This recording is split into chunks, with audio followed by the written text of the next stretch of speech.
I am traveling now I'm still here in Mandaue City, but I'm going to Mactan Island, and I'm passing through this second bridge. As you can see, both sides of the bridge has been barred because they are expanding the road here and improving the road. So you can see that the car is rocking because the road is rough. They're doing this because now there's not a lot of tourists yet, so they are gearing it up to be nice when the country open again.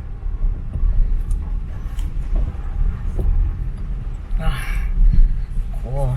It's like having a lot of potholes, but you can see both sides of the road have a barrier now because they're working on it on the side. Both sides. It's not very nice right now here in Cebu, Philippines, because you can see on the screen that it's raining. That's caused a lot of traffic there. I might go to the first bridge when I go back. Now I know this is the situation here. It's the smoother road now.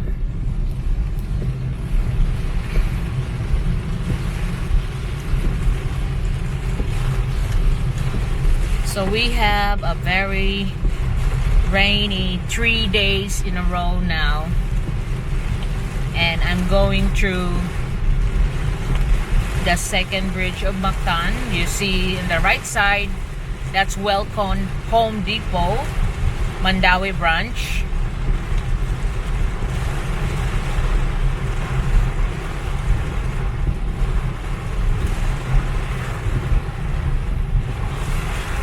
So the rain is on and off, on and off.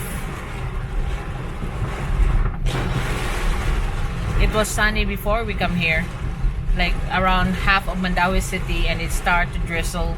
Now it's very, very heavy.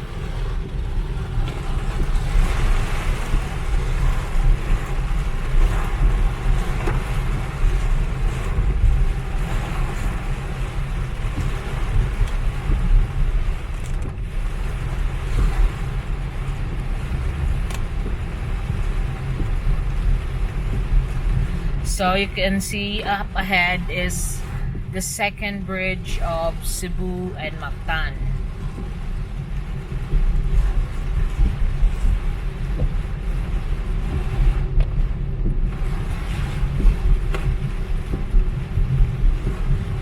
So a lot of my viewers were saying to me that when will our country be open for tourism?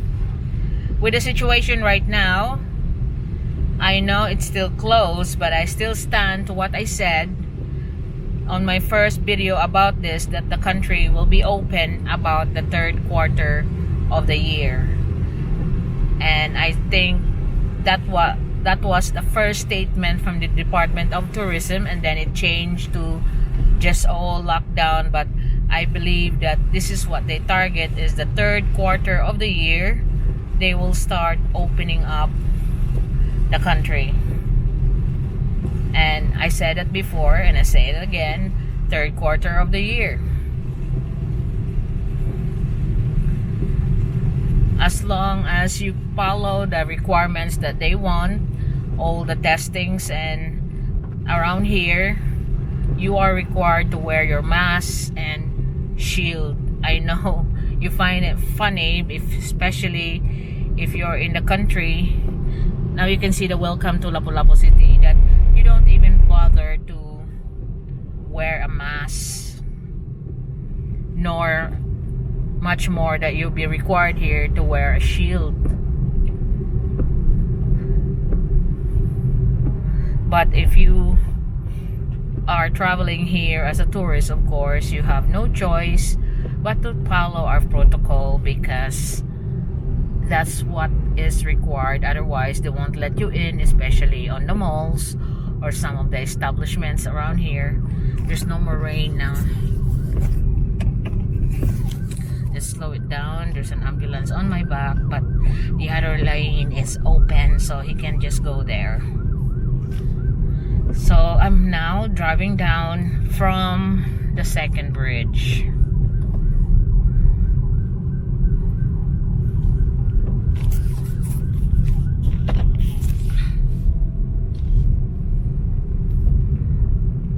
And also, that one I projected that third quarter of the year they'll be allowing visitors. Then they have, if hopefully, I'm not quite 100% sure, but that was the first target that the Department of Tourism's press release was. So going back to what I'm traveling right now, we are now in Lapu-Lapu City. You will be familiar with the scene. As you coming from the airport, you'll be passing through this one. On the right, you got all the little eatery, and then there's a big Shell station. But coming to Cebu from the airport, this is the first scene that you see, the Filipino life scene. You have buildings, and that's beside it shanties or small houses, small establishments, especially if they're on the road frontage. Usually it will be a commercial thing. Now if you go on the right, that will take you to the airport, but I'm gonna go straight here. This is going through Mactan Export Processing Zone, or the MEPS. On my left is Island Central. You see there's Denny's Diner there. And here on the left, that's where the fourth bridge is gonna be built. And also on the left is the Cebu Yachts Club. Now we are on the vicinity of the export processing zone.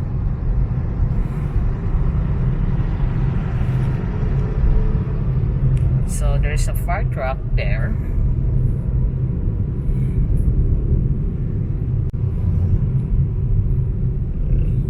So both sides here on the road is the export processing zone. So you can see on the sign Lear Corporation. The big one here is Timex, and that's the one I know. I don't know the progress on it, because before I was working for an NGO that travels around Asia. I used to be the production manager of a company here in the MEPS. That's where I learned my sewing, because it's a clothes making factory in Japan, and they have a branch here. So both sides export processing zone.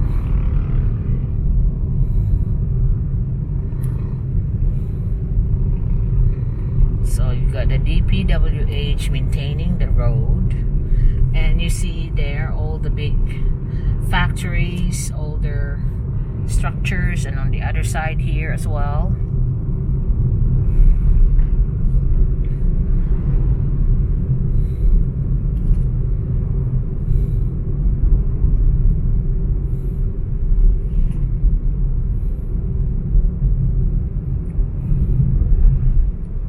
So this is one of the biggest earner here for Mactan Island, is the export processing zone.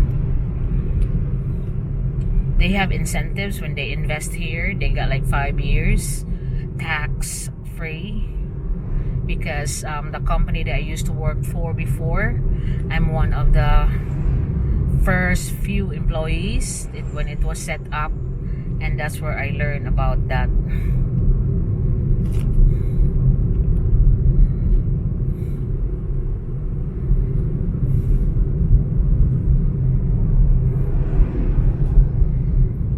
So I used to run like 200 people on the factory, producing the quotas every day, and it's hard work.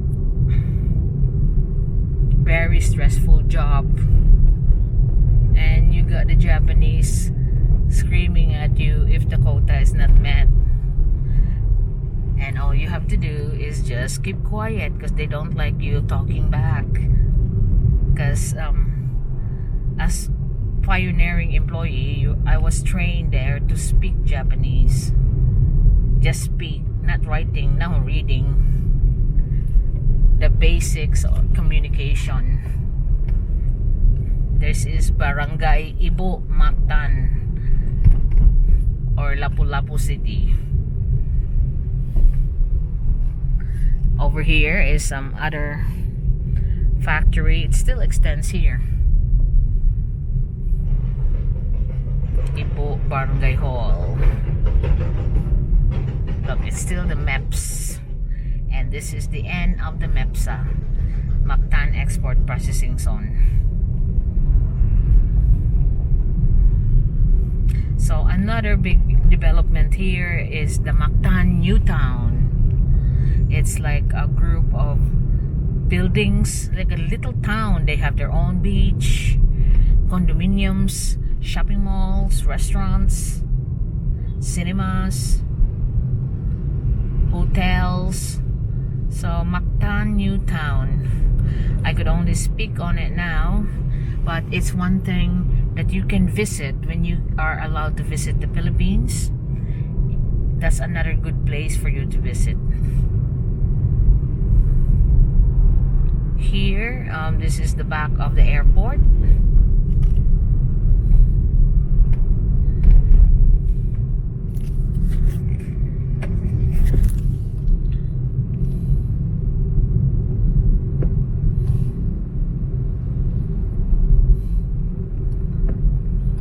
And you see the familiar colors, official colors of Lapu-Lapu City. That one, the orange, blue, green there.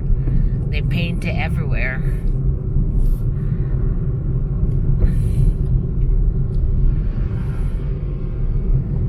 So from here, some people stay here and watch the plane fly before when there's a lot of flight. Right now, it's nothing. It's just a quiet domestic flights. So not much like plane watching. You can see on the sea all the torch that lights up the runway. And used to be fun. People will be watching the planes fly, coming and going when the flights were still on. Now all you can see is the small ones flying domestic around the Philippines. Or there are once in a while there are international flights, like the direct one bringing OFWs and resident foreigners here. Because I know one neighbor was having a direct flight from where she's working to here abroad.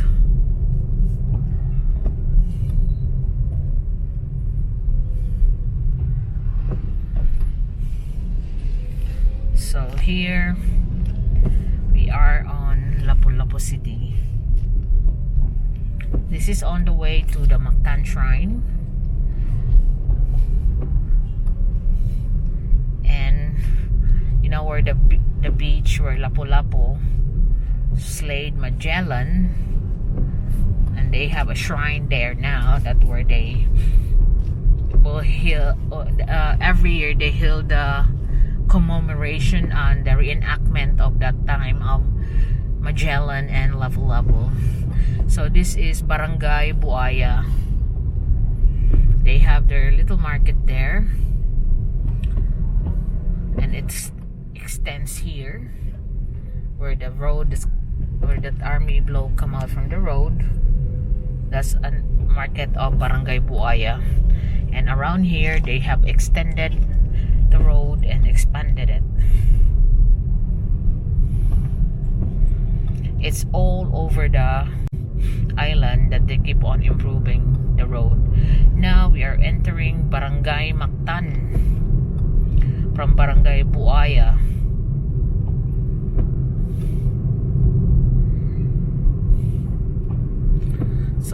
can see, there's still a lot of empty lands around. But since Mactan is a very progressive island here in the Philippines, it's very expensive, the land around Mactan, especially if you are near the beach. So what I'm taking you right now is going to the north tip of Mactan, called Punta Engaño.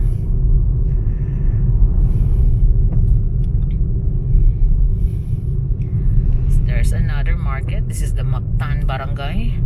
When there's a cluster of urban settlers like that, there's always a market because there's a demand.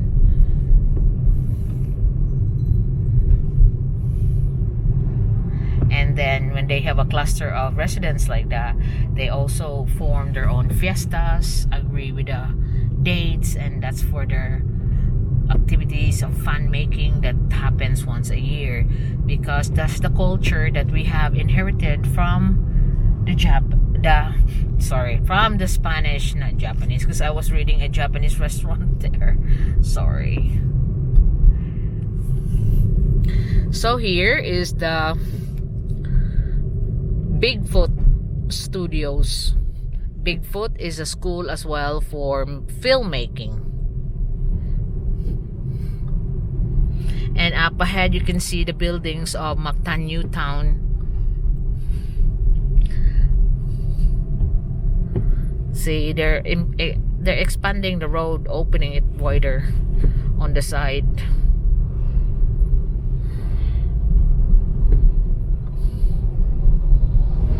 And put the drainage culvert.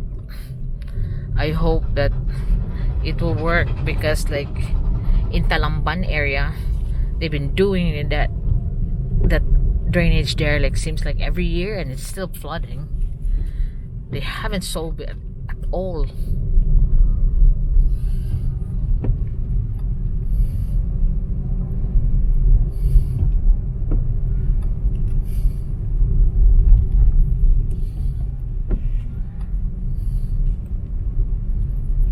So we are passing through. On the right side is Mactan Elementary School, and look at around, see all the bars and eateries geared up for tourists, because this is the area where there's a lot of beach resorts, there's a lot of hotels and condominiums. So most of them are tourist oriented facilities, so that's why all of this are geared up for them. So on the way to, that's a seafood bread sutukili, on the way to Mactan Shrine.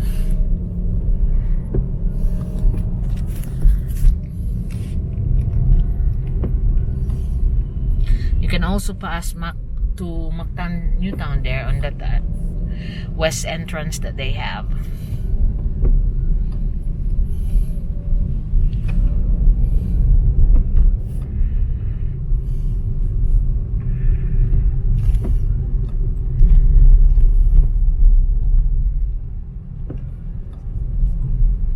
So that's the Mactan Shrine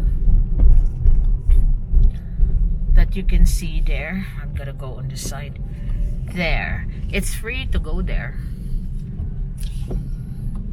They don't charge anything. I'll just pass through, because I'm gonna that's the Mactan New Town establishment buildings. There's a lot of them in there now, but we're going around the Mactan Shrine because I'm gonna take you to a driving trip to Punta Engaño. So this is where you go in, because you're gonna get checked if you want to go to Mactan Shrine as of the moment. But actually the front entrance is the usual thing they do, only because of COVID. That's where you get out on the front.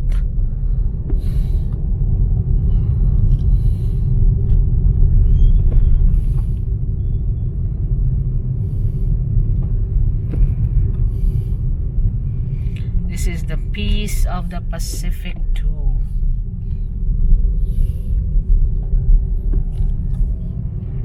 functioning anymore. It seems like a restaurant. Because loads of this establishment that's an export company are geared up for the tourism industry. Tom Tan's coffee and all that. That's the promenade Mactan, a mall there.